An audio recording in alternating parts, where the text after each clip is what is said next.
There's a lot of shame and there's a lot of guilt in like having a healthy baby and then kind of like not feeling it as a mom, especially around COVID. So many people were going through so much. I just didn't want to be insensitive. I didn't want to be selfish. I was in a hostel, so I was kind of homeless throughout my pregnancy, which I think definitely affected me. It's like you have an idea, a dream, and then it's like completely the opposite. It's almost a nightmare. I don't want to be in a hostel isolated, but I have no choice. You're constantly worried because you're not in your space. You're not really at home. You're in a room, but you're with a million strangers. You're doing the things that you need to do, but emotionally you're unavailable because you have to survive it. So if you tap into your emotion, you will break down, and you can't break down. There's two people depending on you to stay alive. I just could not see a way out of my sadness. I was just crying every day. I was in like a very dark place. To actually be in it is very scary because you just don't feel like there's a way out of it. I had a really good occupational therapist. So she was like, I unfortunately have to discharge you, but I can't just leave you. So she was like, I'm gonna refer you to Homestart. So Homestart came in and was the final piece of my healing journey. I just didn't know it at the time. When I first met her, she talked a lot about cultural difficulties, not feeling like she could be herself within her own cultural community.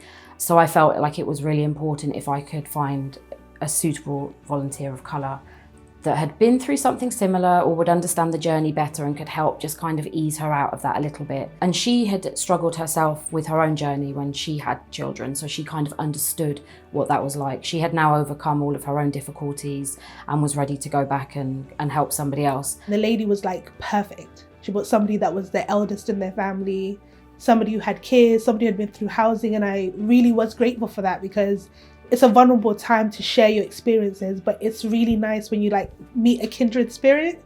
When I bought the volunteer here to meet Fahima, I could have just walked out and left them. Like they just hit it off, and the volunteer understood straight away what really needed to happen. And first and foremost, it was to help get Fahima out of the house and give her that safe space to open up about how she was feeling. You're just like, yeah, I don't want to cry, but yeah, it was a lot.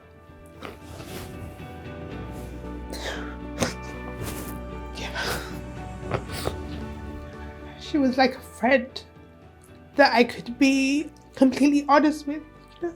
It's like weights off your shoulder. So you get excited to like see them, and they're friendly and they treat you like a human being. So it was such a beautiful friendship. A week, 2 weeks into having the volunteer, like I felt like a different person. That was the time I was like, okay, I feel like I'm getting better. I'm excited to like go out and do things with my kids, and I started to like feel excited about my interests as well, my norm. Homestart is my village, you know? Every woman, when they give birth, when they have hard times, they should have a village. People that will be part of my life forever. It's heartwarming, it's rewarding. She always says, we've done the work, and I always say, you've done the work. We have just kind of propped you up enough to help guide you through those steps, to believe in yourself that you can do it. It's incredible because usually when you get better, people leave you. And you know, Homestart just doesn't go away.